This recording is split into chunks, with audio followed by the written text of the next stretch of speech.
Hello friends, आज हम बात करेंगे नैन्सी त्यागी की। आप सोच रहे होंगे ये नैन्सी त्यागी कौन है। ये नैन्सी त्यागी एक छोटे से गांव से आती है।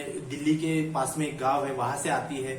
इन्होंने विजुअलाइजेशन का, एक इमेजिनेशन का, एक मैनिफेस्टेशन का एक सटीक उदाहरण दिया है। हाल ही में उन्होंने वो उनके बारे में बताऊं आपको, वो सिर्फ 23 साल की है और उनका जो फैशन डिजाइनिंग का जो उनका पैशन है, वो पैशन एक छोटे से गांव से लेके फ्रांस के कैन तक जाने का सफर बताता है। तो वो बताती है, अभी फिलहाल में उनके बहुत सारे पॉडकास्ट आए, वहां पे उन्होंने बताया कि उनकी स्ट्रगलिंग लाइफ क्या थी। तो वो जब भी घर में थी, उनका मैं बताऊं आपको, तो वो अपने माँ के साथ में रहती थी, छोटे भाई के साथ में रहती थी और वो एक यूपीएससी की तैयारी करने के लिए आए थे इधर अपने दिल्ली में, तो मुखर्जी नगर में। लेकिन वो लॉकडाउन के बाद में वो फिर घर चले गए और वहां पे भी रहते थे। तो उनका पैशन जो था वो कपड़ों में था, तो कपड़ा सिलना, उनको अच्छे अच्छे तरीके से डेकोरेट करना, वो उनका पैशन था। तो वैसे ही वो वीडियो डालते गए और इंस्टाग्राम पे फिर वो एक मतलब इन्फ्लुएंसर, सोशल इन्फ्लुएंसर बन गए। तो इंस्टाग्राम पे वो वीडियो पोस्ट करते थे उनके कपड़ों के डिजाइनिंग के, और फिर ऐसे चल रहा था। लेकिन ऐसे प्रकृति ने, देखो क्या होता है कि आप जब उन्होंने सपना देखा था आईपीएस का, लेकिन प्रकृति ने उनको बहुत बड़ा कुछ करके रखा था। तो उनकी घर की परिस्थिति बहुत नाजुक थी, तो इसीलिए फिर उन्होंने ये काम चालू किया। और वहां से लेके घर से लेके, छोटे से गांव से, घर से लेके वो लड़की फ्रांस गई। फ्रांस में कैन जो बहुत बड़ा फैशन डिजाइनिंग का हब माना जाता है, वहां पे जाके उनका ये हुआ। हाल ही में उनको सोनम कपूर ने एक ड्रेस के लिए ऑर्डर दिया है। बहुत बड़े बड़े सेलिब्रिटी ने उनको ऑर्डर दे रहे हैं। तो ये क्यों हुआ, उन्होंने पॉडकास्ट में बताया कि जब वो घर में काम करते थे, अपनी माँ को देखते थे, भाई को देखते थे, तो वो ऐसे विजुअलाइज करते थे कि मैं एक दिन बहुत बड़े फैशन शो में, रैंप में चलूंगी, मैं खुद का डिजाइन बनाऊंगी। उनके सपने बहुत बड़े थे। तो वो क्या कर रहे थे, वो इमेजिनेशन कर रहे थे। वो एक पावर, इमेजिनेशन की पावर जो बोलती है हमारा सबकॉन्शियस माइंड में, वो चीज कर रहे थे।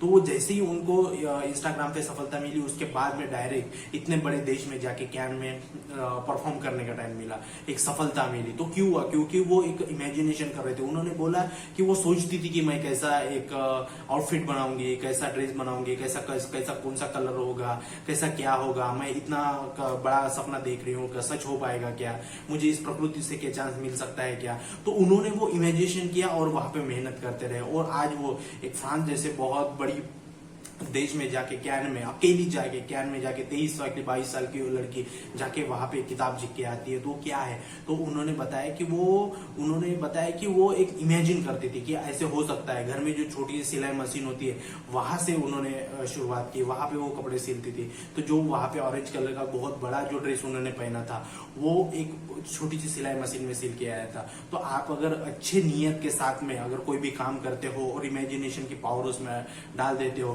तो ये प्रकृति, ये नियति, ये आपको साथ देती है। और आपने जितना सोचा नहीं होगा, उससे 10x टाइम, 100 टाइम आपको वो सफलता देती है। तो नैन्सी त्यागी इसी का एक उदाहरण है। Power of imagination, power of visualisation, इसी का एक बहुत बड़ा उदाहरण है। उन्होंने मेहनत तो किया, मेहनत तो बहुत लोग करते, लेकिन सटीक तरीके से इमेजिनेशन करना, प्रॉपर उसमें ट्रस्ट दिखाना, और ये नियति उसको एक सफलता देगी, इसका ट्रस्ट देखना। वो बोलती है कि वो विजुअलाइजेशन कर रही थी। तो विजुअलाइजेशन मतलब क्या है, ये सीधा सीधा लॉ ऑफ अट्रैक्शन है, जिनका यूज उनको पता नहीं था कि लॉ ऑफ अट्रैक्शन होता है, विजुअलाइजेशन, इमेजिनेशन की इसकी पावर होती है, वो नहीं थी। लेकिन वो अनोइंगली वो चीज को अट्रैक्ट किया उन्होंने, और वो वहां तक उस देश में जाके आए। एक घर की लड़की, जिनके वो फाइनेंशियल स्ट्रगलिंग लाइफ में वो जी रही थी, लेकिन उन्होंने बहुत अपना पैशन को एक लगन बना लिया, और उसमें विजुअलाइजेशन की प्रोसेस ऐड हो गई अनोइंगली, और फिर वो सारा मैनिफेस्टेशन डन हो गया।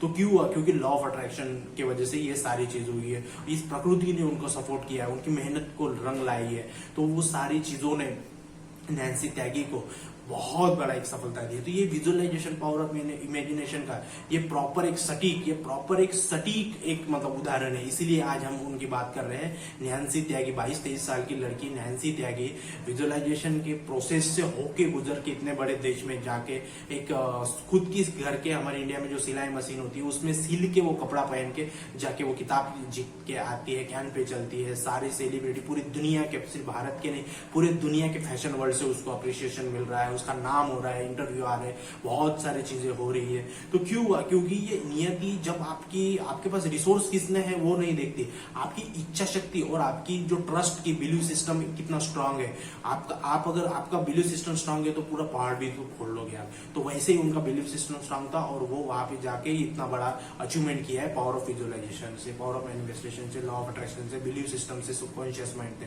तो ये सटीक उदाहरण है पावर ऑफ विजुअलाइजेशन का। इसीलिए हमने आज बात की नैन्सी टैगे की। तो थैंक यू वीडियो देखने के लिए। नैन्सी टैगे के बारे में और जानिए, बहुत सारे पॉडकास्ट आए हैं नैन्सी टैगे के बारे में, कैन में गए वो, कैसा उनका स्ट्रगलिंग टाइम था, क्या था। तो आपको बहुत समझ में आएगा कि हम कैसे विजुअलाइजेशन कर सकते हैं, मैनिफेस्टेशन डन कर सकते हैं। तो थैंक यू वीडियो देखने के लिए, चैनल को सब्सक्राइब करने के लिए। जय हिंद, जय भारत।